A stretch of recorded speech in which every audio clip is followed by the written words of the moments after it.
that brings us to 12:30, where we're right on time for VO to come and have a yarn to us. So that's this, and then at 1 o'clock it's lunch from 1 to 2.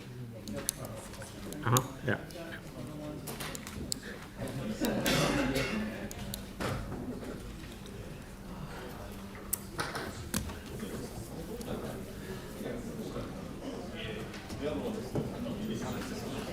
I'm watching. I'm talk. Welcome, Caroline. Welcome, Gil. Welcome, Dale. Well, to watching.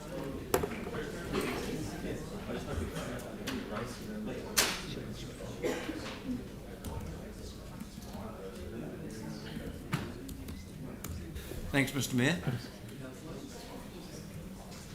I know that you're dying to get to lunch, so we'll try and keep this as quick as we can. Guys, Members?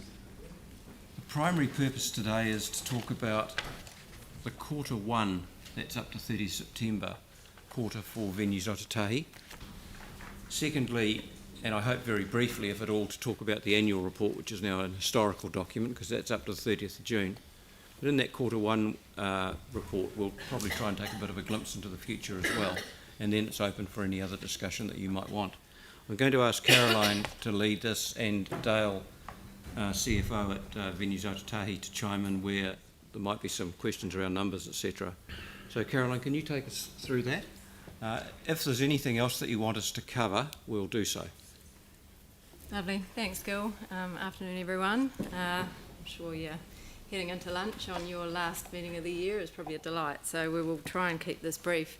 I will touch on the annual report because it's really provided, I guess, the platform for Q1 performance. So it was a year bookended with positives, with plenty of challenges in between. We had 31 of the 52 weeks without being able to deliver events or deliver events under restriction. So it was a fairly tumultuous year, but we were lucky with a very strong start to the year and a strong finish to the year. And I think over the last couple of years, the changes we've made to the business have really allowed us to contract as we've needed to, reduce costs where we've needed to. We've leveraged support from central government through the wage subsidy, and we were able to deliver the Canterbury District Health Board vaccination clinic at the arena. So all of those things kept the wheels in motion. So we actually ended the year really positively with a surplus EBITDA of 716,000 versus a budget surplus of 473,000. So really positive result in an environment where we probably could have expected much less. So all credit to our team who really did navigate their way through this year and the last couple with grace, dignity and resilience. So they've got a real focus on looking after each other and continuing to provide our guests and our clients with a wonderful experience. So that is a quick summary of our annual report, and again we will take questions as we need to. But in a more positive light, and I think it's relatively fresh in your minds really after our induction briefing, but Q1 has been a great start to the year, really has. It's going to be our first full year of trading since before the Christchurch Town Hall reopened. So we're, oh God, touch wood. Oh no, you made me worry now. Look, and so we really are creating some new baselines. So much has changed since then. So we're really looking forward in a really positive light. So we've delivered 118 events in the first quarter versus a budget of 89. And we've welcomed over 150,000 guests to the venues. Our target for the year is 400,000 guests, and we're on track to welcome 600,000. Our budget for the year was 305 events. We're on track to deliver 380. So it really is starting to gain some real momentum. There's a real desire in the community to get together after a couple of years of being starved of that.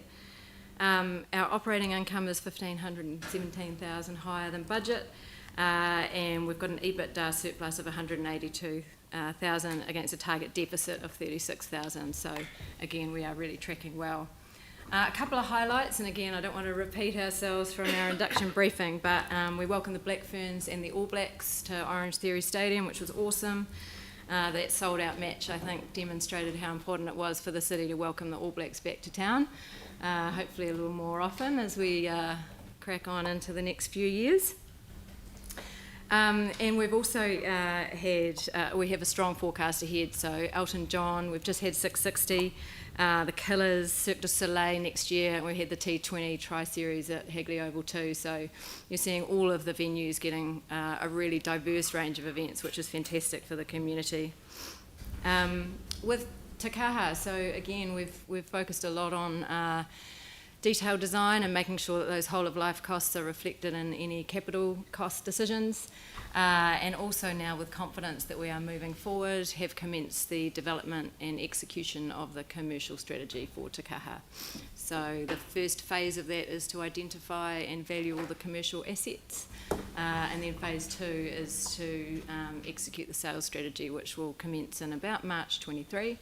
And then by the end of the year, we'll be able to start attracting events, which will be a very exciting proposition. Sustainability, we really are looking for a step change in sustainability. So we have 2 main focus areas. Big events full of challenge and opportunity when it comes to sustainability, lots of volume, lots of waste, lots of water usage, etc. So we have partnered with Toitu to help us on our journey for carbon neutrality by 2030. And we're also moving forward on our journey to become B Corp accredited as well. That reflects our desire to take a more holistic approach to sustainability, so not just fossil fuels and greenhouse gases, etc., but a more holistic approach, so reflecting our local procurement ethos and our contribution to the community. And lastly, I will just touch on community. As always, community access to and connection with the venues is an absolute priority. We have a target of around 40 events this year, attracting a community discount for individuals or groups. We have already delivered 22, so we're well and truly on track. That's in the first quarter, so we still have 3 quarters to go. And that's a value of around 70,000 for the first quarter. So again, we've already surpassed our annual target there. And that really brings us to the end. As I say, the summary for the first quarter, it's really strong. And look, we know that next year, the economic forecast is challenging, but I think the discretionary dollar at the minute feels like, ticket sales are good. And it feels like, I think COVID, everyone's experiences were taken away, and that wasn't something that anybody ever expected to happen. And I think people still seem to have value in those experiences and want to invest in those. And so we will happily welcome all of our guests and continue to do so as we navigate what's going to be a tricky year. And again, we've got a wonderful, committed team who really are embracing the positivity of the future, albeit I think we've gone from 0 to 100, and we're trying to rebuild our capability in our team as we're trying to fly the plane. So it's been a challenging few months, but in a really positive way. We've got a really good platform for the future. Thank you, Karen. That's us. So that's us, but very open to questions. Anyone got any questions? It's Sarah. Sarah's happy to move. Mark's happy to second. And Yanni's got a question. We had a previous, I think it was through the letter of expectation, or it might have been the statement of intent, a sort of request to look at more activation of the town hall outside the sort of typical events that you had. I just wondered if you could maybe just give us an understanding of where that sort of thinking or planning had got to. Yeah, so one of those initiatives was to think about whether Venues Ōtautahi could have our corporate office there, our base there, but we have done a feasibility exercise, and it unfortunately isn't feasible without having to invest a lot of capital in creating more space. I think the other thing of note is that the town hall is delivering 66% of our total event volume, so we've got events in there pretty much every day. And so one of the things that we're trying to do now is actually think about, there's the event approach, but actually what's the venue approach? So we're looking at the minute at creating different spaces, activating our bars and some of our retail spaces that can be used not only for event time but outside of event time. So we are building that, but that day-to-day, like having us based there, it just wasn't feasible, unfortunately. And Caroline, we might also want to mention that we're working closely with CSO, who have their base there, have their admin office and their rehearsal base there, to see how that can be used in more activation as well, on a more regular but quite informal basis. And I think that does two things. One, it activates the town hall, but it brings people in touch with a different style of art and music than they might be used to, but they can experience it for perhaps low cost or short time periods, that sort of thing. Okay, that's good. So Sarah moved and Mark seconded. One thing I would like to say, that if you could pass it on to your team, last night the councillors had a few nibbles and we all chipped in to pay for some nibbles from VO, and it was first class as per usual, so if you could pass that on to them, very much appreciated. Thank you very much. So with that, I'll put the motion. All those in favour? Aye. Those against? Carried. Thank you very much.